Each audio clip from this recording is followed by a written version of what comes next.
family came from. And they don't know if they were, Uncle Joe, remember, always said that we were Welsh, but Yes, that was something yes, you I've always pointed highly that out. suspect from Uncle Joe. There was some evidence that there was an Hibbitts, I-B-I-T-S,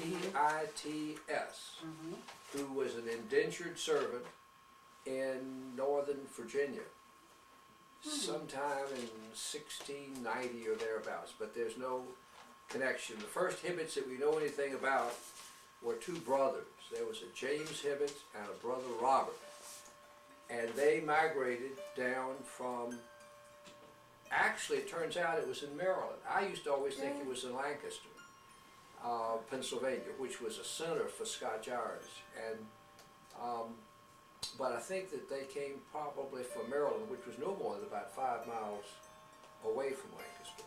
But they were tanners by trade, and they came down to North Carolina. I don't have the information from me, but somewhere in Wayne County, and I don't know anything much about Robert. But James Hibbett married, and his wife died very young. And then he remarried a woman named Crawford, Nancy Crawford.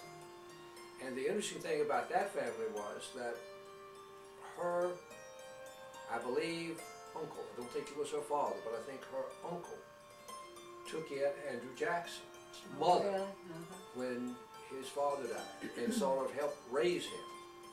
So there's every reason to believe that James Hibbett and Andrew Jackson must have known each other fairly well. And then James Hibbett in 1784 hired himself on as a guard for an expedition that ran the boundary line between North Carolina and Tennessee, which was then owned by North Carolina, between what's now Kentucky and Tennessee, but at that time it was between Virginia and North Carolina. And it was to lay out lands to be given as payment to Revolutionary War soldiers. And in that party was not led by, but one of the prominent members of that party was, I think, the grandfather of James Knox. In 1795, he packed up his family and they moved west and settled in what was then called, what was originally Sumner County, Tiptonville. I think it's now near Tiptonville, but it was on Carter's branch of Goose Creek. And I remember being told that slightly north of this area there was a place they still call Hibbitts Gap. It's in a, you can see exactly why it would have been settled. It was in a what you call it, a valley, but a fairly narrow strip of flat land, hills on either side. And there is still a house there today which we are convinced was built over the original logs, just from the way, and we have photographs of that. But directly across the house, where there's still a wooden road, dirt road that moves in front of the house, is a clear, cold water creek. He was a magistrate, and the inventory of his property, we don't have a will, but the inventory of his property, one thing that was interesting was that he had 38 books when he died, which was a rather large library in 1821. And then also we have an interesting document where he testified in a land dispute about his journey with that survey party in 1784, where he was a guard. And in this document that he signs, it's the only thing we have with his signature on it, down at the lower left-hand corner, what I guess was a witness, is David Crockett. Oh, you're kidding. And we have every reason to believe that that's got to have been David Crockett. It must have been, because the timing was right. And then Dad always said that he had, and I saw it as a young boy and remember it slightly, and I can remember, had a locket of Andrew Jackson's hand, and he gave that to Carolyn. Carolyn Crawford was a relative from West Tennessee who lived with Mama and Papa during World War II. And then James Hibbett had a bunch of sons, but the eldest son was named David Crawford Hibbitts. In our line, down through Uncle Joe, has always been the eldest sons. David Crawford Hibbitts fought in the War of 1812, and interestingly enough, fought with Andrew Jackson. We're pretty certain fought at the Battle of Horseshoe Bend, which is where Andrew Jackson slaughtered a bunch of Creek and Cherokee Indians in around Chattanooga. Yeah. And what intrigues me now is that undoubtedly, I would have every reason to believe that his father probably sent him to be with Andrew Jackson in some respects. But David Crawford's son was Josiah Ruck's Hibbitts. And Josiah Ruck's, as far as we know, never went to college, but apparently did very well, and supposedly had some fairly large land holdings, rice plantations or whatever, in Louisiana. But he lived in West Tennessee and fought in the Civil War with Forrest. And we have a letter that was the last letter that he wrote before he was killed, which certainly attested to the fact that he had probably never been to grade school. The spelling is pretty much atrocious. Dyer County, Dyersburg was where he lived, and they had a description of him. He was supposedly 5'8" with blue eyes, and they described his horse and the value of his horse. But he was killed at the Battle of Bryce's Crossroads, and they had never seemed to know where he was buried, but now he's, again off the internet, there seems to be a record that he is indeed buried at Bryce's Crossroads. So his wife, Josiah Ruck's wife, was a Folks. And we have another letter that Martha Ann was given or found that was written by, I guess, Josiah Ruck's Hibbitts' brother-in-law, Billy Folks, and at the Battle of Atlanta. And he was writing this letter to Josiah Ruck's Hibbitts, hoping that Josiah Ruck's Hibbitts would take him on and that he could join Forrest Cavalry. He was unhappy with where he was, and the letter never got to him because the letter obviously was sent. And in fact, in the letter, this Billy Folks commented that, I know there's been a very severe battle that you all have fought and affected in northern Mississippi, that you sustained a lot of casualties. I hope that you are all right. And then our grandfather, Hibbitts, Josiah Benjamin Hibbitts, was raised by his mother. He was born about 3 months before Josiah Ruck's Hibbitts was killed. In fact, in this letter, Josiah Ruck's makes some mention of Ben, and that's apparently what they called him, and said, I know Ben won't remember me, or something like that. But Papa's mother, the widow, married after the war a doctor from Kentucky named White. Can't think of his first name right now. I think maybe it was Charles.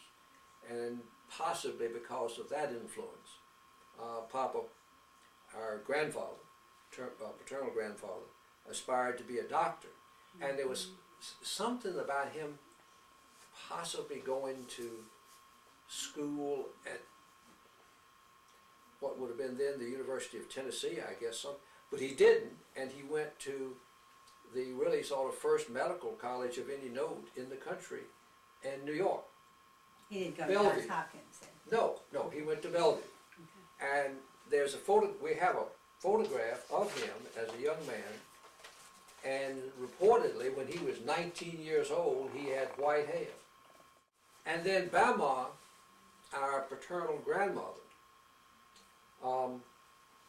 came from, her family were, her father was named Hankins, Marcus Zuriah Hankins, from Mississippi. And I think legend has it that he went to the University of Pennsylvania. I don't know. And he, I think his father was a Methodist minister. Yeah, his father was a Methodist minister. And there was a story about him. He was a sergeant, and we have a couple of documents which were little medical. He was wounded in a battle right after the Battle of Bryce's Crossroads, was very severely wounded. And the story always was, I can remember Dad talking about it, that he lay in a field hospital and would have died were it not, he always said, were it not for the fact that his cot was right next to the table where they had bandages. And he would steal fresh bandages and replace the bandages, and he always said he would have died if it hadn't been for that. The conditions were pretty bad. These little documents were leave authorizations.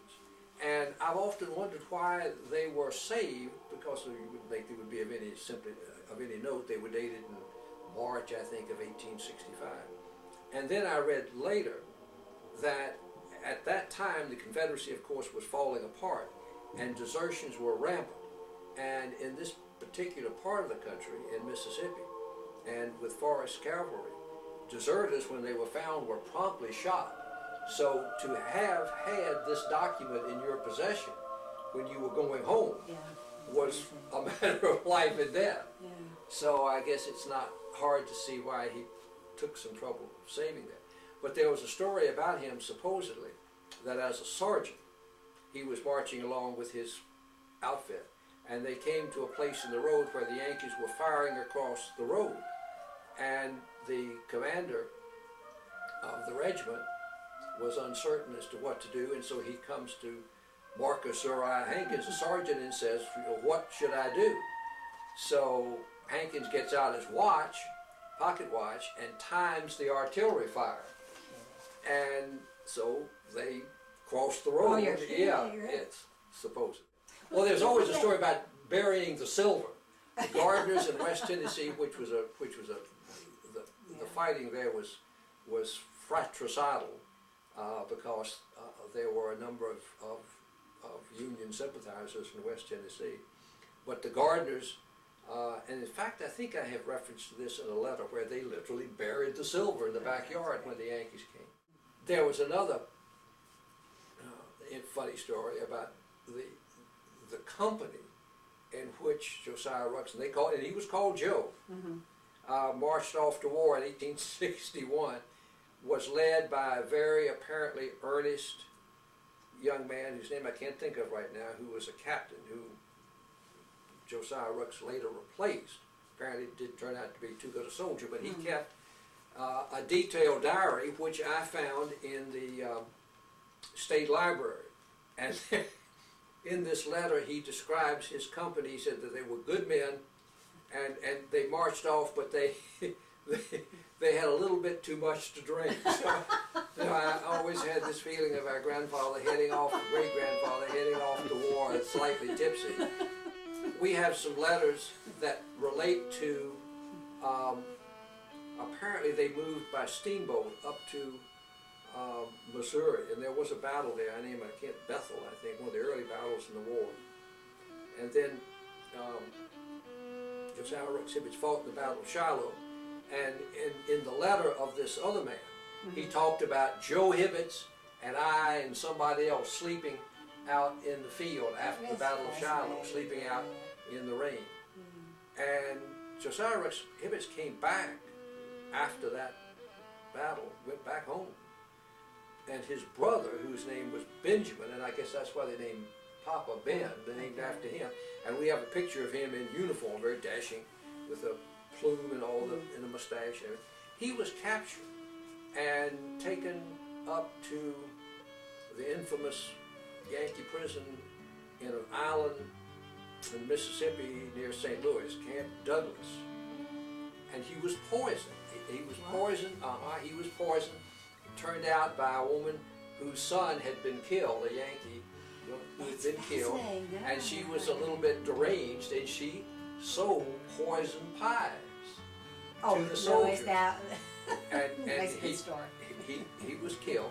I don't think it's a story that they would have made up. I mean, that was not it's always a glorious way to go. But the word just simply came back that he had been killed as a prisoner. So the story goes that Josiah Rex Hibbitts went back into the army, swore he would never take a prisoner. Not necessarily a pleasant thing, because he fought in a famous battle called the Battle of Fort Pillow, which was literally a massacre. It was populated largely by black. Is that the one in Memphis? It's north of Memphis. But that was the famous one where farmers just slaughtered all the correct, blacks. and then nobody really knows exactly what the story is, but there was a young man named Bradford who was a major, and he was from West Tennessee, but a Union soldier, and there were all sorts of stories about depredations and so on of the Yankees in West Tennessee. So it was a real civil war in that area. And our great-grandfather was supposedly given his sword for being the first Confederate officer over the breastworks at the Battle of Fort Pillow. And that sword I had for some time, and now Ben, I hope, still has that, because that is the sword of the Yankee commander at Fort Pillow. And the story always that I had heard was that a squad from our great-grandfather's company was ordered to take this Major Bradford back to wherever, the prisoner of war camp, and he never got back. Then, on the other side of the family, Mother's family were off from Clarksville, and our maternal great-grandfather was named Lewis Taylor, and he was from Clarksville. Survived the entire war and was in it from start to finish, and surrendered. And North Carolina, after the battle, I think it's been called Bentonville, when General Johnson surrendered, and we have a copy of the field order of General Johnson's last order surrendering the army, and then the furlough for Lewis Taylor Gould that was signed by a Yankee major. And he had to make his way home, I guess, on horseback. I guess officers were allowed to keep their horses supposedly in sidearms, and so he made his way back to Clarksville. But I think I remember Granny saying too that her mother stood at the window and saw the Yankee soldiers marching by from the Battle of the fall of Fort Donelson. But Granny also said that her mother said that the only soldiers that were ever rude to her were Confederate soldiers. Confederate soldiers retreating down, and I think they called it the Dover Road. But you had stories about Bama's mother. Not Bama's mother, but Granny's mother. Oh, Miss Sally. Yeah. Oh, Miss Sally. Well, I sat Mother down once and asked her to talk about her mother. And I don't know whether I even brought that, but I wrote you a whole letter about that, about Miss Sally. But apparently she was just a real character. And she used to sit out in the front porch of their house, and she never went anywhere. She wore black, and she never would go anywhere, but she just expected everybody in the little community there in Clarksville to come and see her. And she would just sit on the porch and entertain. Kind of reminds me of Granny sitting out in the front yard of our house, not going anywhere, expecting all the neighbors to come and sit and talk with her. And this is what Mother told me about her, but she was a very petite lady with black hair, blue eyes, and she had very small features.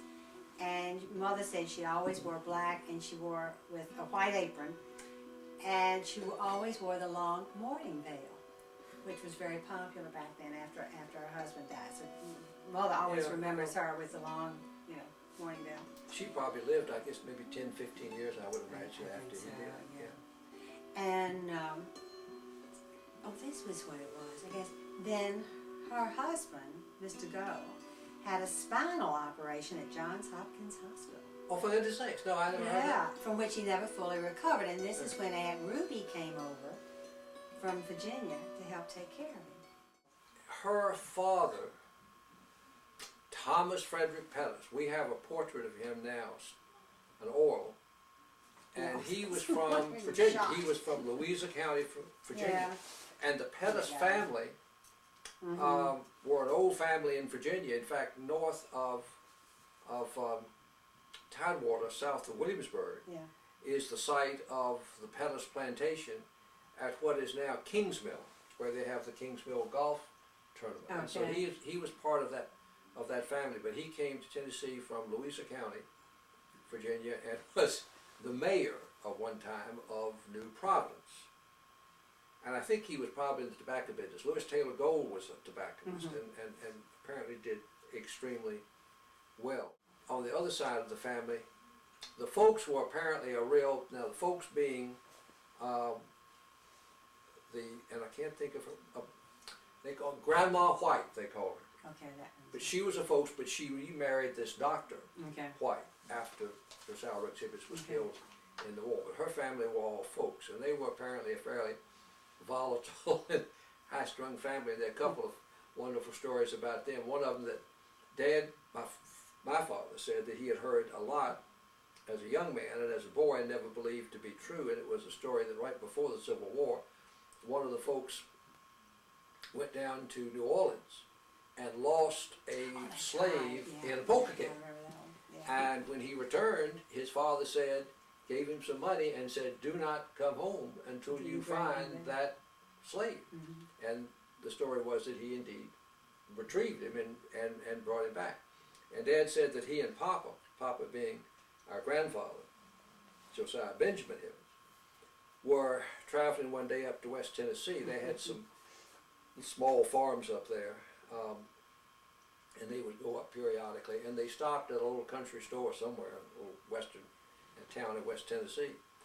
And Dad said that Papa was walking ahead of him up onto the porch of this little country store, and there was an old black man up on the porch, and he came up to Papa and said, "Marse Ben, don't you recognize me?" And this is, you have to remember the times.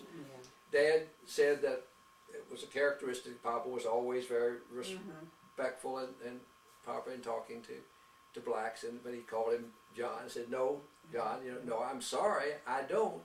And he said, the black man said, "I's that nigger that your uncle found down in New Orleans." Had to bring home. Had to bring home. And, Gamble and, me yeah, away. and they had said, "I was there." Yeah, that's I saw it, interesting. so that was it. And then another one of the folks had to be sent to California because he shot a Negro in Memphis after the war who refused to step aside for a white woman.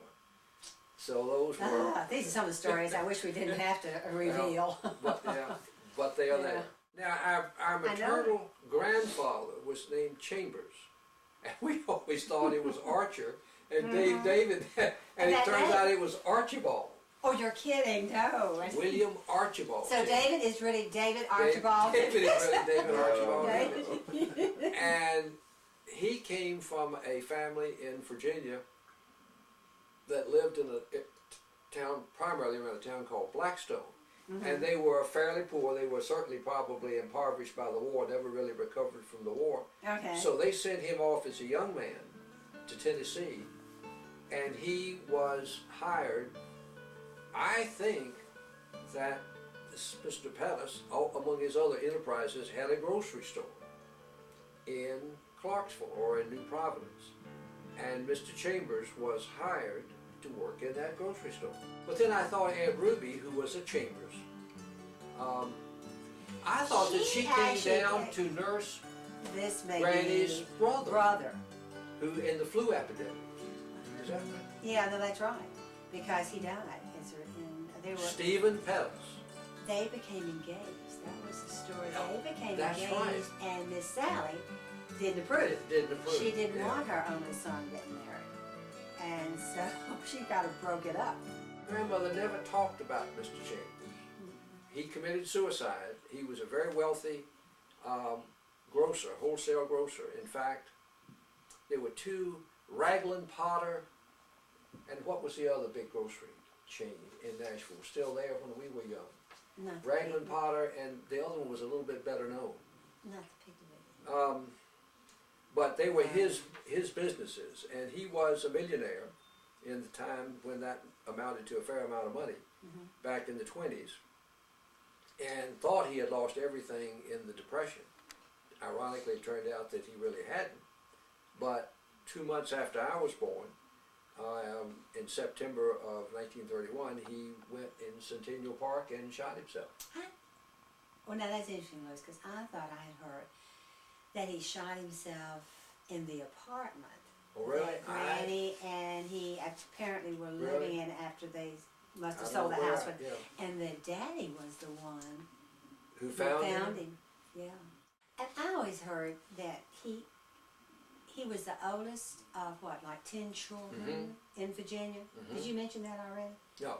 And that his father had been killed in the Civil War, and so being the oldest, he came to Tennessee to try to find work to help support the children back home. And that's when he worked for Granny's father. Correct. And support didn't Granny marry him on the rebound? And Granny married him on the rebound. I used to have folded up, all crumpled, a little piece of paper that was ruled, and which Granny got so angry at her fiance. No, Wasn't that the way it was? no, go ahead. No. I don't remember seeing that. Anyway, apparently, the little I ever heard about it was that they were out on a boat on the river, I guess, taking a canoe ride or something, and Granny got really mad at him and tossed her engagement ring into the water. That would sound It was over, and it was over and done. She just flipped it off into the river. And then there was this note that she wrote to her.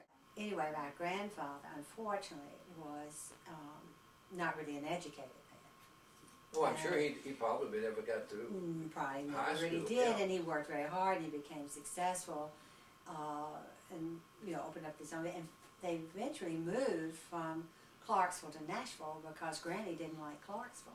Oh, And really? I didn't know that. Once Miss Sally died, then she was kind of free to move on, and they moved to Nashville, and that's when they had the big house over there, close to Vanderbilt. On Louisiana Avenue, yeah. Stories that we've heard about Mother and Daddy were from a good woman, Mildred Stokes was her name. Is that the name? Yeah. And she was a daughter, I think, of a Methodist minister there. But anyway, she knew all the kind of people, quote, in Nashville society at that time. And I remember her talking about Daddy and Uncle Joe as being the handsome Hibbitts boys. Glamorous Hibbitts boys. The Hibbitts boys, and that they were quite something. And, but Mother was also really very beautiful. And she was sort of the social debutante, Yes. at that time. I think both Mother and Kurt and David's maternal grandmother were homecoming queens at Vanderbilt. Really? I didn't know that. And there's a picture of Miss Baker, I think, and Mother was homecoming queen or on the court. I never heard of that. Yep, at a Swanee game, and it was. Mother said it was. Yeah, her everything said didn't work out very well because everything she had on got mudded and it. Oh, really? Yeah, she was not as glamorous as she chose. Yeah. To go back to Papa. Papa was a doctor, but probably sort of a journeyman doctor for all we know. And must have had, I don't know whether the word checkered is quite the right term, but Papa moved around. At one time, Papa had a drugstore, of all things, in Cairo, Illinois. And then I think they also lived in Texas. But I've never been quite clear on that. Well, would we consider Papa as having been, quote, successful? Probably. Well, I mean, he certainly made a living. Made a living, yeah. okay. But Uncle Joe and Dad went to school at William Jewell College in Kansas City. Bama forced them to do everything together. Uncle Joe was 2 years older than Dad, but somehow she got them together in the same, so they went off to college at the same time, so Dad was always trailing behind Uncle Joe, and Bama was determined that they would both be doctors. And she sent them both off to medical school. And I guess they both went to Johns Hopkins. We know Uncle Joe graduated from Johns Hopkins. But the story has it that Dad never got past his first autopsy or whatever. And I think I remember it was supposed to be a really hot day, and he fainted or something like that. So he left. Dad always wanted to be a chemist. That's what he really loved, was chemistry. But Grandma interceded again and wanted him to be a lawyer. So he went to Cumberland Law School. Grandma was really obviously a beautiful young woman, but she was as stern as she could be, and I was terrified. A grand dame. Both were. Absolutely. Both, and it's a miracle that Mother and Dad's marriage survived As long 6 as it did. months. Yeah. It really did. Grandma was formidable in every sense of the word, and very, very kind of a... Granny was very short, but every bit as formidable. And Grandma was the one that came from the. Grandma had all of the lineage on her side. Yeah, it was Grandma's side that had the DeGraffin Reeds. That's right. Yes. And I don't think Grandma ever got over it either. No, Grandma, yeah, never sort of. And then Granny was kind of the same way on her side. So those two never really got along. How Dad and Uncle Joe got into the Air Force in the First World War. I think they were in Texas, and they were in. Dad had a very difficult time getting in because he was too skinny, and he literally stuffed himself the night before his physical with bananas to make the weight. And we have testimony of that because there's a letter that I have from Jimmy Stallman, who was the publisher of the Nashville Banner.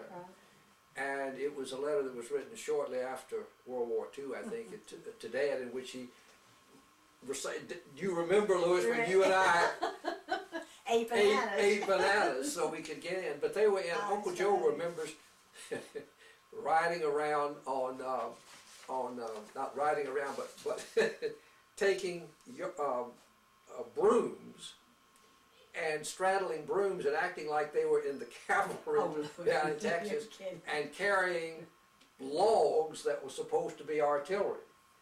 And they elected to get out of that, and they went into the Air Force and learned to fly down in Texas. And that's where the story about the Castles came from.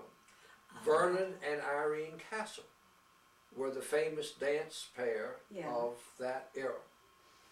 And Uncle Joe told this. Dad didn't tell this, but told about them entertaining the troops.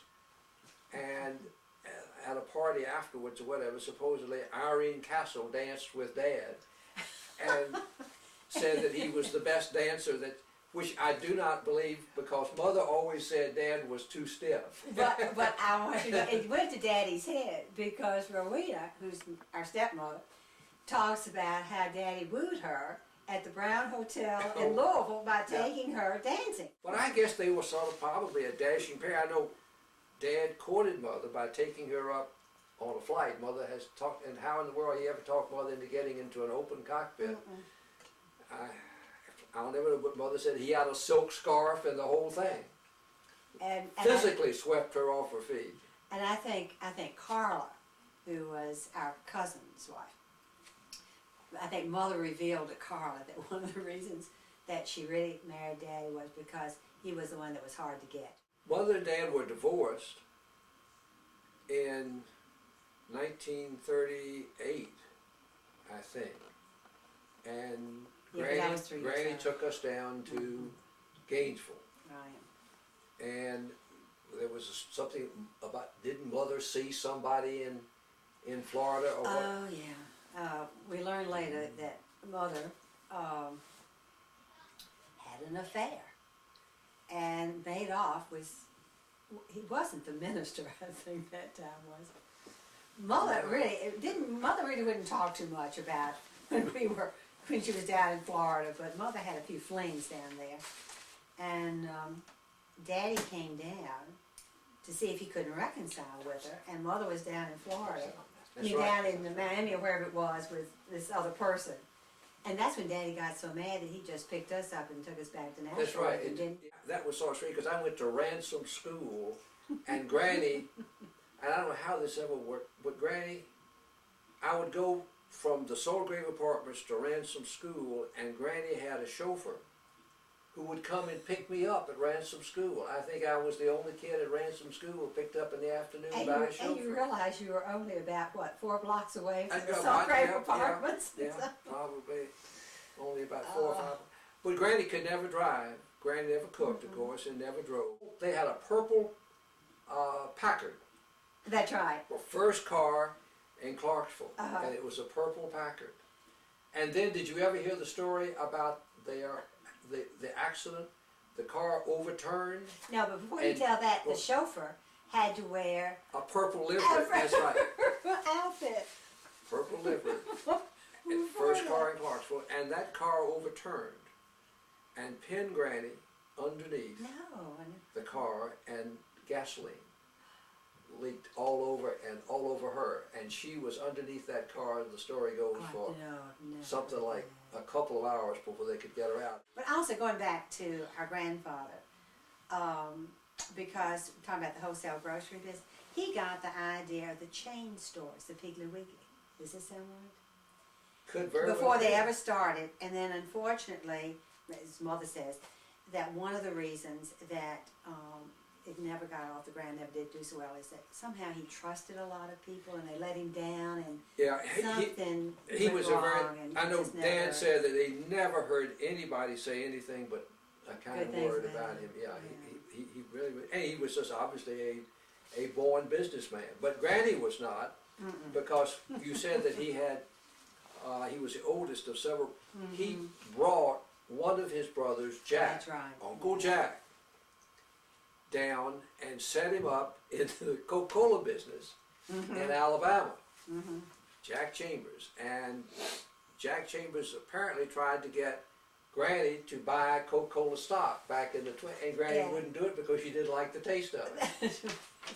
And thereby hangs the tail. And thereby hangs the tail. And Jack Chambers had the Coca-Cola franchise for all of northern Alabama, and when he died, Could have made a fortune. all that money was left to the University of Alabama. That our grandfather had suffered from 2 nervous breakdowns during the Great Depression. And apparently when he became ill, that's when Mr. Benedict at the bank came into the picture. Yeah. And apparently after the first breakdown, grandfather got better and went back to work doing a small job, and then it was with his second breakdown that he thought he had lost everything and committed suicide.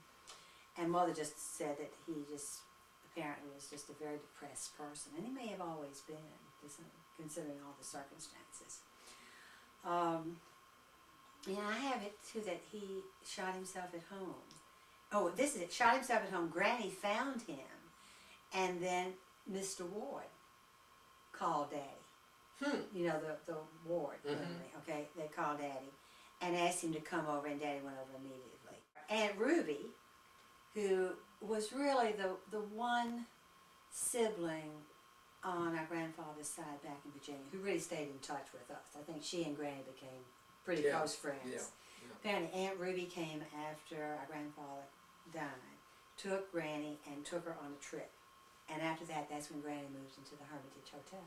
Oh, that's And you remember going down to the Hermitage Hotel at Thanksgiving time with the Bachmans and I do. That's when we had Thanksgiving dinner. Yeah, and then Granny would take me as a little boy down downstairs where Francis Craig played. I forgot what at lunch, and would take me. And the only movie that I could remember her taking me to was a Tarzan movie. And in 1929, before either one of us had come along, Mother had an infant son.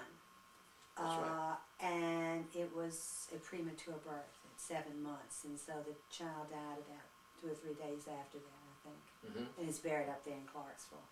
In Greenwood Cemetery. Yeah. When Daddy brought us back from Florida, and we moved in with Bama and Papa, okay? And was it Mary? Was that the maid? Mary was the maid. Mary was Bama's. Bama couldn't cook either. But both Bama and Granny very much determined the menus, and Maggie was Granny's maid, and Mary. And Mary was the maid. Mary made the Thrill Thin biscuits. With the golden I can remember even going into the dining room, that long table, And I can remember the meatloaf.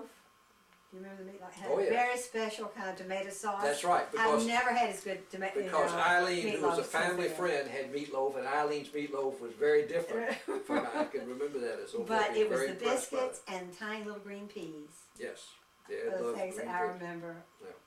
And the other thing was I remember in the living room, the candy jar. Which I now have. Which you now have. Yes, That that's had right. the peppermint candy. Had, in it. had the peppermint candy. Yeah. And the country hams. Papa and Dad would go up to West Tennessee every fall and bring back a couple of country hams for Christmas. Yeah, I remember that. I think they probably both got their pilot's license right at the end of the war. I think it was a great frustration for both of them that they never got overseas. But they were members of the first Air National, Right, the first 105th Observation Squadron in Nashville was the first Air National Guard unit. And they Mother made Dad give it up Really? after I was born. Oh, because of Uncle that. Joe stayed on as flight surgeon, I Right, guess, yeah. for a short time. But they, I think it was a bit of a racket because the government paid for the gasoline, and they had wonderful encampments. They went down to Oh, South really? Carolina, and apparently it was just one big party. One big reunion. And I can remember hearing Uncle Joe and Dad both talk about flying up to the Kentucky Derby. That was, and they didn't, and they would follow the roads. They would follow the highways and the railroad To tracks get up because there. they didn't have any other navigational gear to That's go amazing. to the Derby.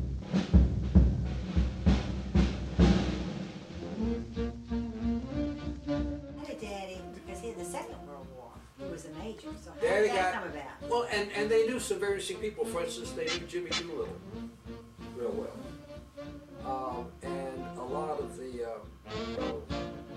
colorful pilots of that era. And I don't know. Again, I think Dad talked his way into it because Dad was 46 or 47, I think, when the war started, and he was superintendent of schools in Nashville That's right, because we yeah. lived next door on Richland to Mayor House, who was mayor of Nashville at the time, and thought that Daddy, as a young lawyer, needed some kind of a political post Really? in his That's to help his career. So he essentially, I think, made Dad put Dad on the school board. Okay. And Dad became, right before the war, and I think was really truly responsible for Hume Falls. That's what I and heard the too. first vocational school, and he really fought for that. Yeah. And I think was very controversial, had a hard time getting that done. He volunteered, and again had to talk his way into it, to get back in the Air Force, and went down to Florida, and was with the anti-submarine That's right. command. That's right, I remember. And I guess nobody really knows, but how close the Germans came apparently to winning the war. They almost stopped shipping off the East Coast in the spring of 1942. And I can remember Dad talking about, he was, Miami was the headquarters for the anti-submarine command, and Dad, and I don't remember the details, but there was some kind of armament that they were finally able to put on aircraft, some kind of a cannon, heavier than a machine gun. And he said the only way that they stopped the German subs was because the German subs mistakenly would surface and try to fight it out with the American planes, because up until then they had been successful. The American planes did not have the armament to stop them. Dad did tell one story. He said that they had a general that had been a former pilot in World War I who was no longer a very good pilot, but wanted to fly so he could get his flight pay. And they would put him, and they would let him fly from Miami up to Was he the a couple decoy? of innocuous, like to Jacksonville and over to Pensacola and fly back, perfectly harmless. And Dad said he was operations officer one day when the general was on one of these flights in Miami, and he got this call from an air base up somewhere, and he said, "What the hell have you done? You have bombed." It was the Navy. I guess it was Pensacola. And he said, "The Air Force has bombed a Navy." And Dad said, "My God," and he called, he said, "Did you allow any armaments?" Because they literally would strip the general's planes so that there would be no danger. And they had indeed inadvertently opened the Bombay doors, and the general's luggage had come out. And so the Navy was not going to let that go. But Dad said he came, it was a very uncomfortable 15 or 20 minutes before they realized what had happened. And then he got involved in something that was really, I guess would have been sort of interesting. Glad he didn't have to go, but the Army had a lot of maneuvers in Louisiana early in the war, and then in 1943, I think, they had a lot of maneuvers in Middle Tennessee. And he was in Middle Tennessee, and what he was doing was he was training to man a series of stations to support flights over the Burma Road, because they had to fly from huge distances over the Himalayas, from India into Burma to supply the British and the American troops who were fighting the Japanese in Burma. And they needed navigational sites along the way.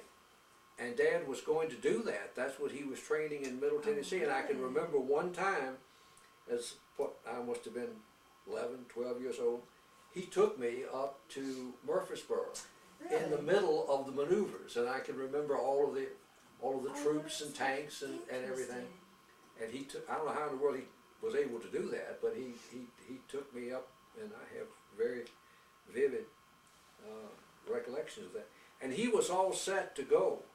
He had been ordered and to Burma, and that's what he was going to do. And they had a crisis of they needed lawyers in the Air Force to work with contractors, and so they picked Dad and others and sent him up to Louisville, and he worked with Curtis Wright, I guess it was. I had never known that was where he, That's amazing. yeah. And I think that was always a great source of frustration to him, that he did not in two wars that he never got overseas. Uncle Joe volunteered, and they wouldn't let him.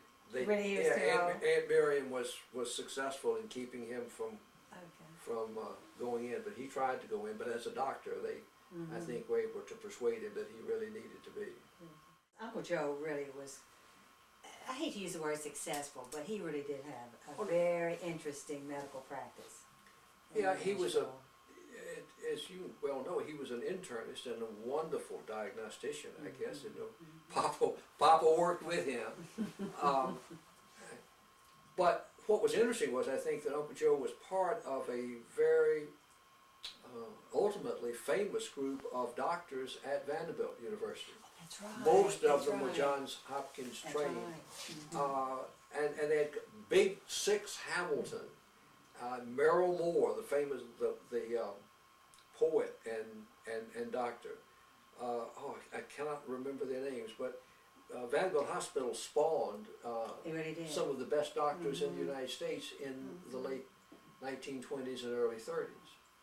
Al Blaylock. And he had been at Vanderbilt, and he was recruited by Johns Hopkins to go and open a laboratory there. And he said he would only come if he could take his laboratory assistant from Vanderbilt, who was a black. And that person, Vivian Thomas, had started out as a janitor at Vanderbilt. And somehow Al Blaylock, I guess, I don't know, kind of made a connection with him and started training him to be his technician in the lab there. And he became so good that when Al Blaylock went to Johns Hopkins, he said, well, I'm going to come if I can bring Vivian Thomas. And they set up a laboratory there. And of course, this was during the time of segregation still, and so Vivian Thomas was really not allowed to, well, one time the story goes, he tried to walk across a corridor through the hospital itself. And everybody was so horrified, because the blacks were not allowed in there, that Al Blaylock was told about it, and so after that, Vivian Thomas could never actually go into the hospital, but he could go, of course, into the laboratory. And they developed the surgery for what was known as blue babies. Blue babies, right, yeah. And which was very, very famous. And actually, Vivian Thomas really made the instruments to use in the surgery. And the first surgery that they ever did with this, when Al Blaylock was operating, he came in the operating room to start the surgery, and he looked around, and all these other doctors, the whole teams were in there, and he said, "I will not operate without Vivian Thomas." Yeah. And so they went and got Vivian, and he consulted with Dr. Blaylock through the whole surgery, and he was the most amazing. He wrote a lot of the papers and never got his And name. trained in a lot of the famous heart surgeons that we really know right now have done the transplants, etc. Yeah. But he was a good friend. Al Blaylock was a good friend of Uncle Joe's. Well, they all were, and Uncle Joe probably had as a patient every wealthy family in Nashville up until 1960, and he loved golf. Both he and Dad. Mr. Chambers was, I think, a founding member of the Bell Beach Country Club. I'm not sure, but I believe so. Yeah, we have a silver bowl. We have two, I think, that little golf tournaments or something with his name on it. But I think he was. The Bell Beach Club was originally at Richland, where the Richland Club is now, for I think just maybe 2 or 3 years before it moved out to where it is now. And Dad and Uncle Joe joined. Dad was a member there for maybe 5 or 6 years, I'm not sure. And Uncle Joe was until he died. Uncle Joe loved to play golf. Uncle Joe was a real student of the game, I guess you would say. Uncle Joe was a good golfer, but he was certainly never a great amateur, but he really loved it. And Uncle Joe is just a supremely self-confident person, I think, with good reason. And there's a wonderful story about him at a professional golf match at Richland Club, probably would have been in the 1960s. And Sammy Sneed was there. Sammy Sneed, back in his heyday. And apparently a group of people, including my Uncle Joe, were sitting out in front of the club on the driving range and watching some of the pros practice their driving. And Sneed was having trouble with his drives and was complaining, cussing, muttering, or something like that. And supposedly the story goes, at one point he said, "I wish the hell somebody would tell me what the heck I'm doing." And I guess, look at this fellow pro. Whereupon this voice from the crowd says, "If you don't mind, I know exactly what your problem is." I can hear him. And he turned around, and people said that friends of Uncle Joe's told me this. He said what in the world Sneed was going to do, because Sneed had a reputation for having a real temper. But for some reason he said, "Okay, come on up here and show me." Are you serious? And so Uncle Joe goes up, shows him. Sneed says, "You're right. Thank you very much." You are kidding. Yeah. White oil was a mixture of turpentine and camphor, and it smelled terrible. And if you anything that you had on your skin, you put white oil on it. And you had to go, and you couldn't put a Band-Aid on it, because if you put a Band-Aid on it, it got very hot. and it smelled awful. And the only place you could get white oil, though, was at Moon Drug. But Moon Drug had white oil for all of Dr. Hibbitts' And they would make this up for patients. us. Yeah. I was the youngest baby with a tonsillectomy ever at Vanderbilt Hospital. I had them taken out when I was less than 6 months old or something like that. So I was supposedly delicate. And I had something wrong. And Dr. Blaylock told Mother to not give me anything. That's what it was. That's what it was. For 24 hours. And so Mother did that literally. And finally, I became hot, and just terribly hot, and very, very high fever. And so Mother calls Dr. Kasparis, who was a very prominent pediatrician in Nashville, very famous, I think, throughout the South, and said, what was his name? Al? No, was it Al as well? I'm not sure. That was straight on, I think. Yeah. No, it said, "Dr. What have you done? What have you done to my child? He is burning up and has got a very high fever." Now, Sarah, just calm down. When's the last time you gave him some water? There was this long silence. But Dr. Blaylock, you told me not to give him anything. And Louis almost died. I was the only male in a house full of women, with Maggie, the cook, and Granny, and Mother, and Martha Ann. And there were just really too many women in me. And Martha Ann was 4 years younger. And at some point, for some And reason, a sweet child. a sweet child, for whatever reason, Martha Ann runs away, and Granny comes to get me, and says, "You have got to go to get your sister." And I said, "No, I'm not going." Why, you know, why in the world would I? This is the most wonderful thing that has happened. Why bother? You know, why, but we had just an old fashioned. We lived in the city with sidewalks and behind our whouse for the whole block ran an alley. And I can very vividly remember reluctantly being set out and going through the little white fence at the end of the backyard and looking down the alley, and there was this little figure trudging down the alley with us and kicking.